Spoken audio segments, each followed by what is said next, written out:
internets, and welcome to episode 6 of Stairway Mountain Hill Climb, where today I have some taxis I will be driving.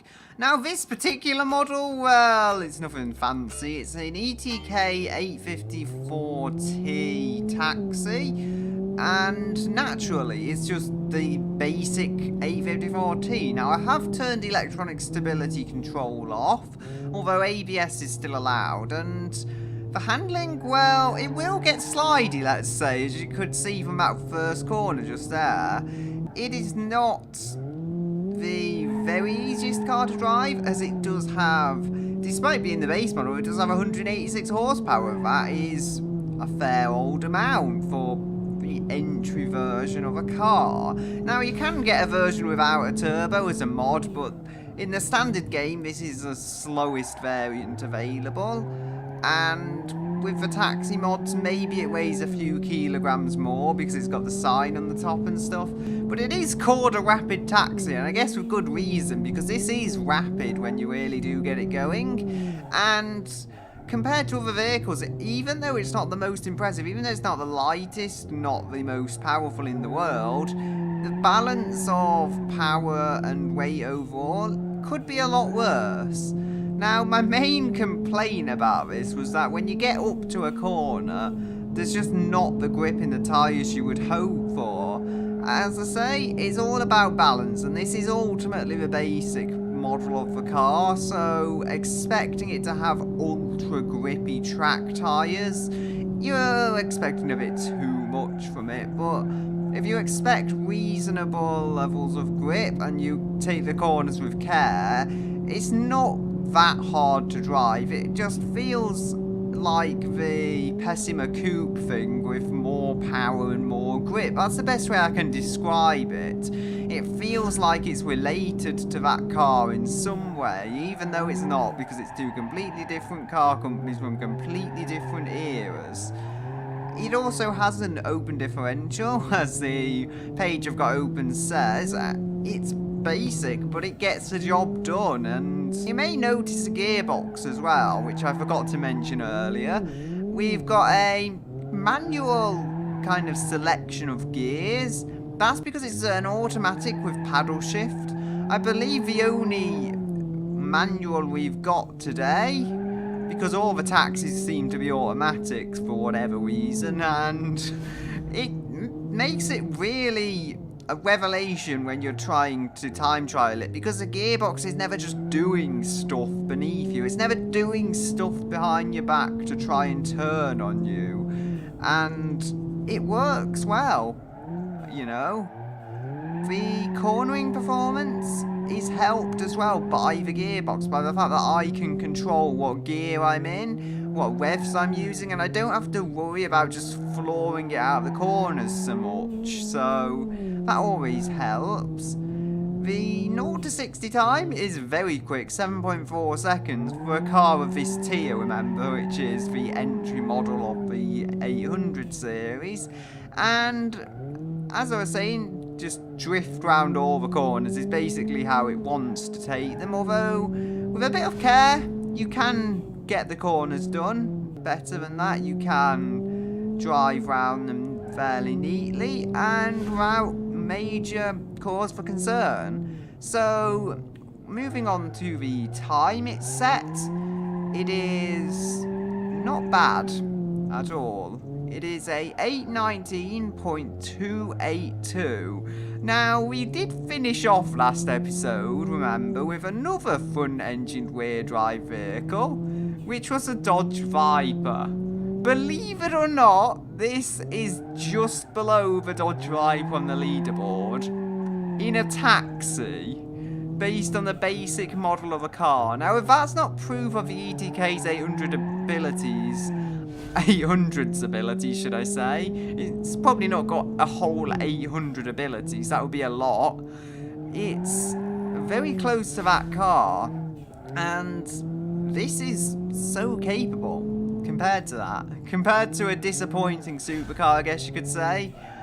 It's not beating it, but to come that close when, you know, we've already got better variants, it's a real embarrassment to the Dodge Viper. Also, just below the Covet Tofu delivery and the Ibishu Miramar race, what we've come above is the Pessima 3-litre diesel V6 thingy.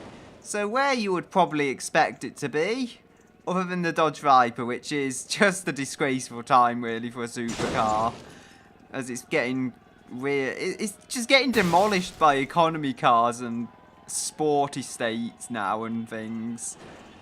Anyway, with all being said and done about this, on to the next vehicle. So, our next vehicle to come up the hill is the Brugal Liguan taxi, which is based on the SV6 version of the Brugal Liguan rather, and that means it's got a 3.3 litre V6 with 134 horsepower. It is not a lot for such a huge engine, it must be said, although torque is where its strong point is at, and it will pull the car up the hill. Although perhaps a 4-cylinder will have been more suited to the application. It does an okay job, and you can tell it's a very, very light car, as it would need to be for a 80s car where you want something fuel efficient, let's say. And it handles pretty well as well, although not as well as the ETK overall in terms of outright cornering speed.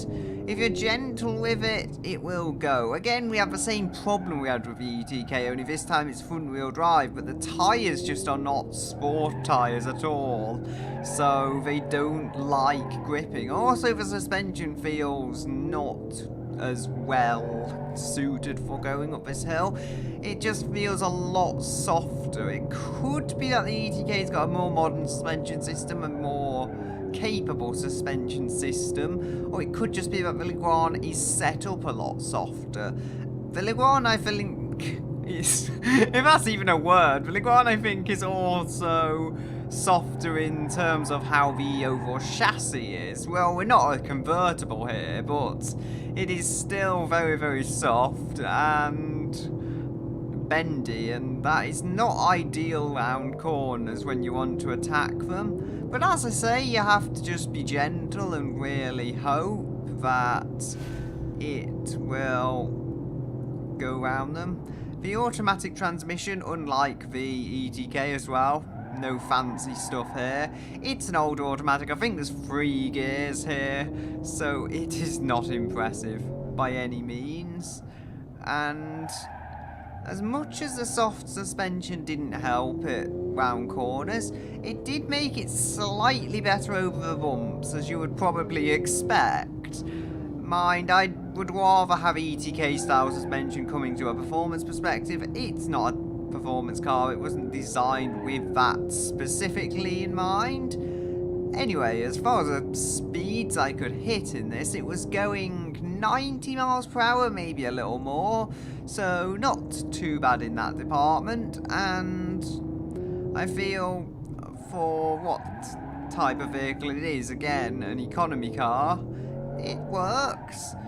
We've got some twisty corners as well at the higher parts of a circuit I need to talk about, and as I was saying, it spins the front wheels up because there's not the tyre grip. I did do a higher version of the Liguan, and that gripped better. It gripped a lot better, but this was not designed for it. It's amazing to think the two are even related. The way they handle, I mean, this is just so much softer and so much more forgiving over bumps, but it just doesn't grip at all. And it really proves that it's just the setup of a car can do so much to how it handles, because that's the ultimate difference. If you were to change the setup of this car, I'm sure you could turn it into a track car, even if you didn't change the engine, and have pretty decent performance up this hill, but it's not set up for that, so that's why it is how it is. And coming up to a finish, the time we achieved was a 851.172, which is above the Pessima Coupe 2-litre ZX, above the Kashira 3.5 ZX. So again there, we've beaten a MPV with a slightly bigger V6. It's actually above that Kashira by over 10 seconds. And then we're above a whole bunch of older vehicles that are, let's say older. The Skoda was made until newer than this car, I think. But anyway, we have come just below the Moonhawk NASCAR. We are just over 3 seconds below it with this. And the Roma by about 7 seconds, and then the C-Class by about 12 seconds, so there we go. It's done reasonably. I mean, for what this is, I would have expected worse, but it delivered, you know, just pushing it around the corners and knowing when to push it really helped, and it proves that maybe not the best car, but as long as it is controllable and easy to drive, you can get something from it. On to the next vehicle. So, here we have a blast from the past, or more a gentle back massage from the past, since it's only got about 150 horsepower from a V8 engine. Anyway, it is the Burnside taxi. And what more is there to say than it's a Burnside that's a taxi and has a 2-speed automatic? That is basically the specification. The one thing I did change is I put the drag radiator on because it did seem to overheat a bit too easily with a standard one, so it was really a necessity to just get the thing working as I intended for it to work. Although, I don't think that's going to make a single difference to how the engine performs in these kinds of circumstances, so I believe it's fair enough to keep it as it is.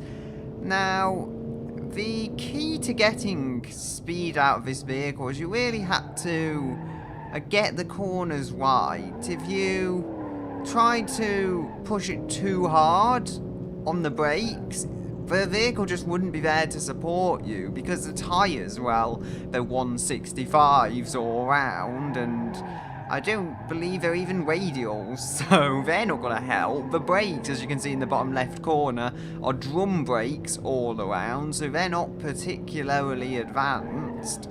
And although it does have a decent amount of bite, the bite is all in a straight line. So, yeah, you really have to tap the brakes and just hope it gets slowed. And that works well. But there's only so much you can do that way.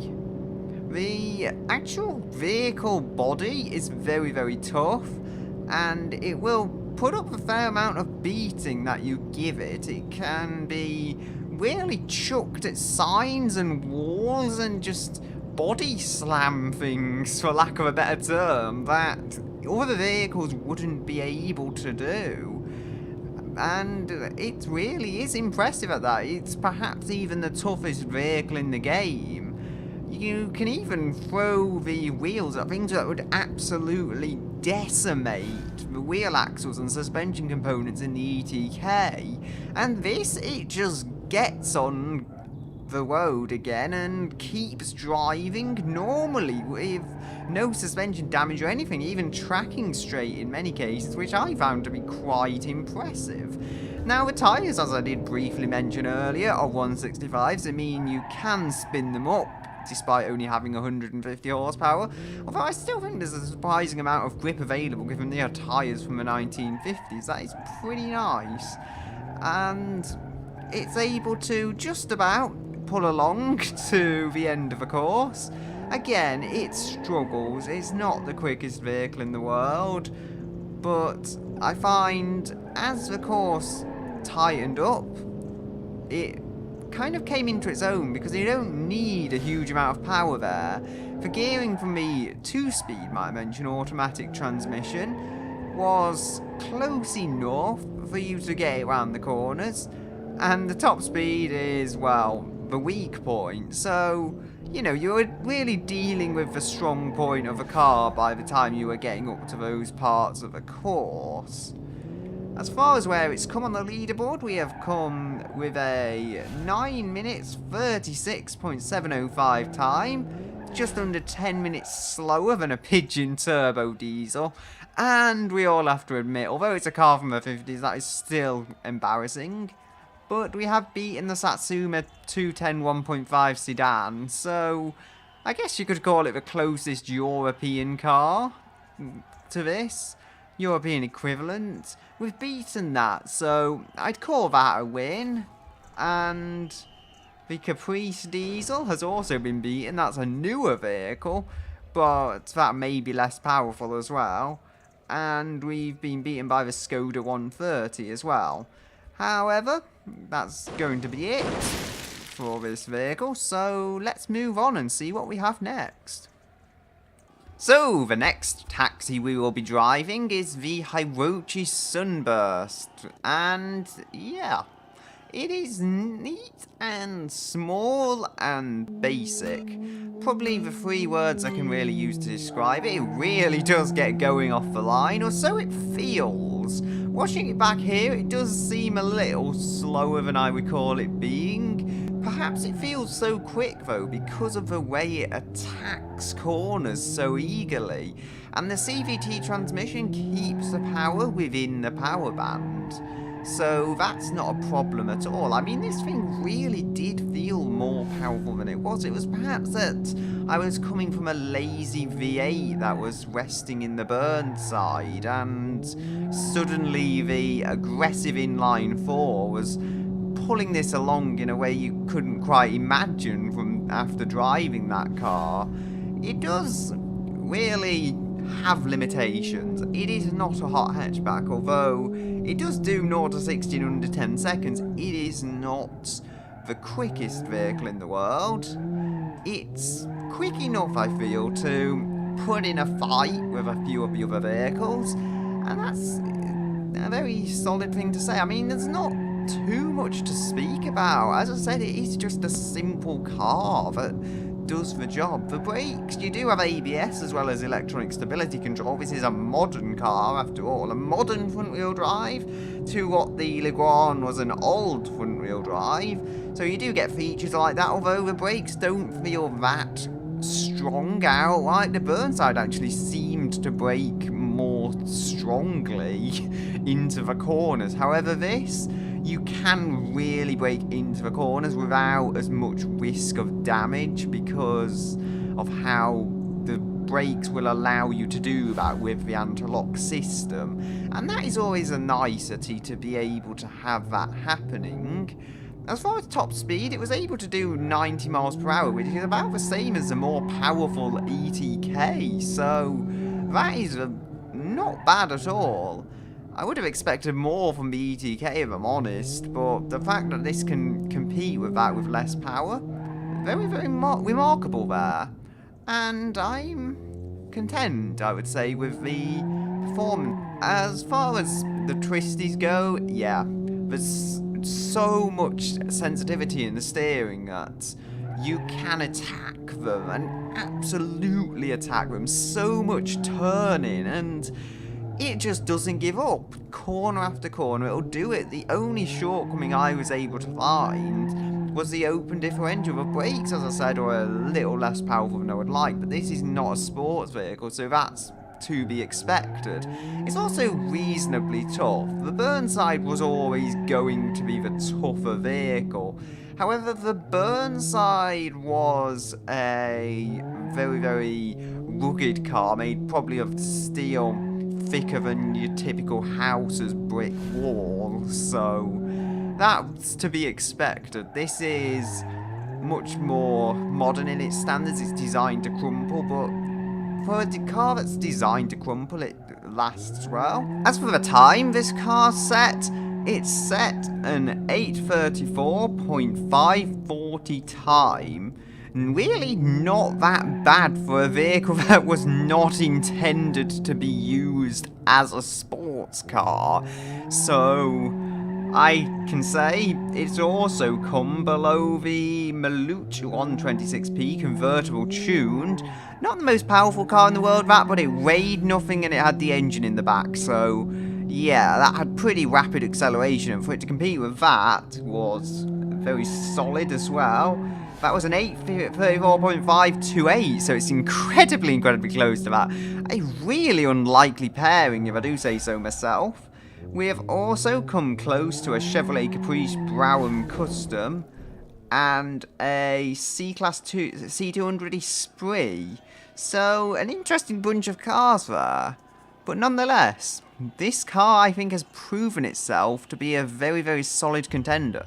So, our next vehicle is the Gavril Grand Marshal Taxi, and this is a ladder frame vehicle with a V8 in the front, rear wheel drive, and a 4-speed automatic between all of it.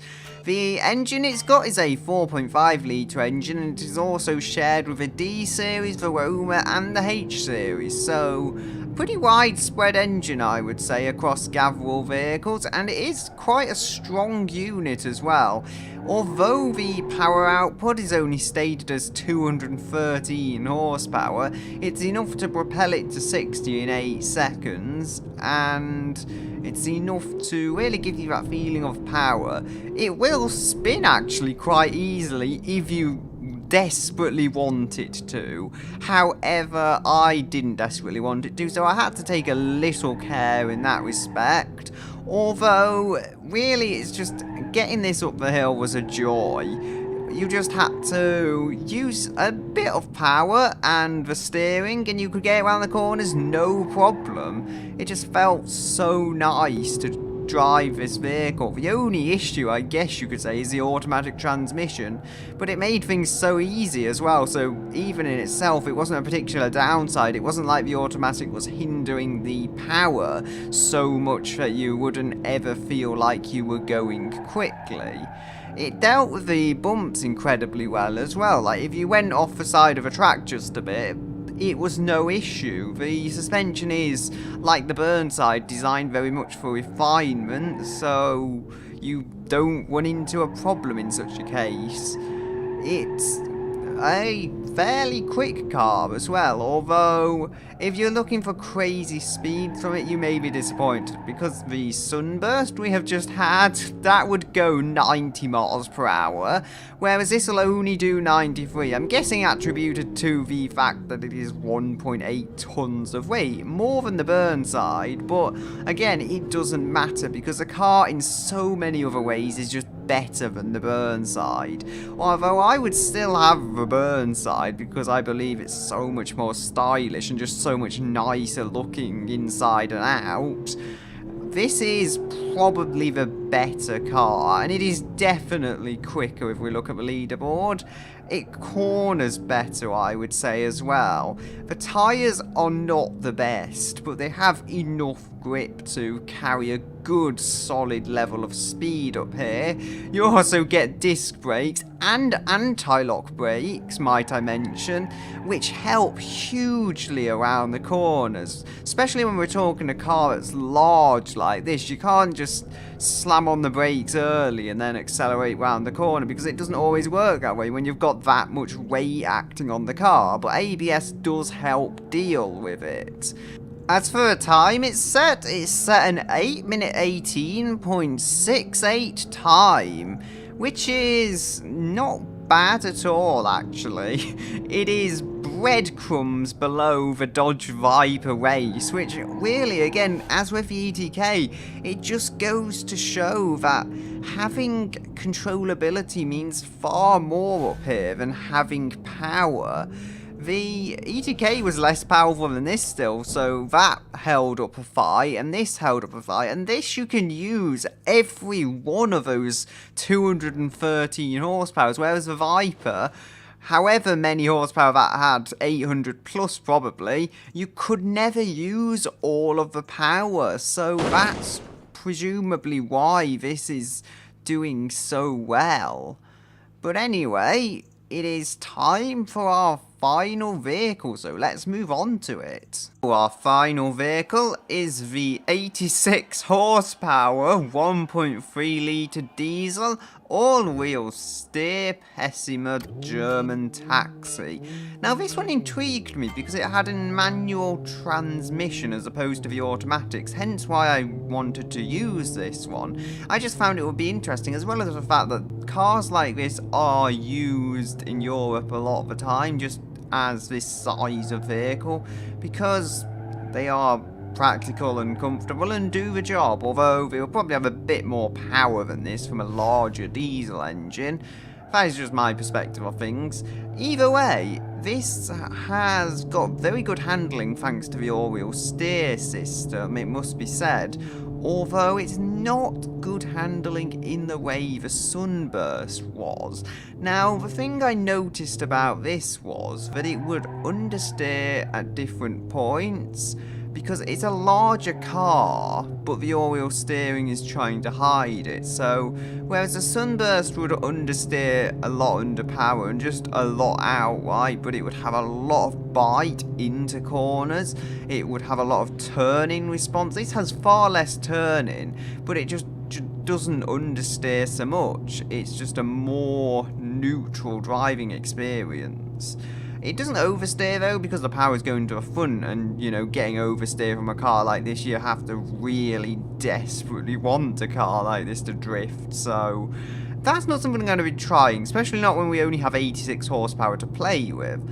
It has got a 5-speed, I believe, and the gears are quite tight, which definitely helps with speed for something as underpowered as this, although it is more of a city spec of vehicle as opposed to a highway spec, so that would be why it's configured that way, and I don't really have any complaints about it. I mean, it's not the quickest taxi in the world, but it was never going to be.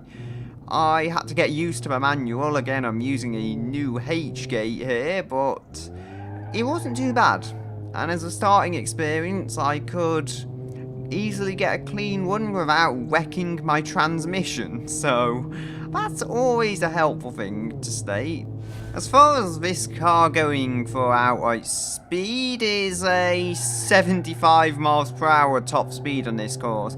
It will do more on another course where you've got flatter terrain and just more space, but you can't push it that far. Remember the power output I said before, it is not a lot to work with, and that is always going to play against you. 86 versus the 140 of the Sunburst, yes, it's going to be 15 miles per hour slower. Anyway, we do have ABS, and it is good round the twisty sections where it probably regains some speed because of that all-wheel steer system, although I didn't ever feel the all-wheel steer was necessary. It's not a powerful car, it's not a quick car, so why do we have to go and put such advanced features on it like that? It's going to help it corner, yes, but it's going to also increase the price more than is really worthwhile. As far as the actual time of the vehicle goes, it is just a shade over 9 minutes at 9 minutes 3.942. And that is just above the 9 minutes 2.858 of the Ibishu Kashira 3.5ZX. And that is a very interesting comparison, I find, because the Kashira was a lot more powerful than this. It had a much bigger engine, but it was an MPV. I mean, it was beaten by an MPV, but it was beaten by just over a second, so they are so close, an unlikely pairing, I guess you could say. It is also beaten by the Liguan Taxi and the Moonhawk NASCAR. And we have beaten a Pessima 1.8 HX Taxi, which was the older Pessima than this version. I sadly didn't make the cut for that though in the final video of this video thingy, if I can even put words together, that is. And it has beaten the Skoda 130 1300 L2Z. So, an interesting selection of cars this has come against. But either way, this has been our final vehicle, and I hope you enjoyed the episode, because now I'm going to leave it here and say goodbye until another day.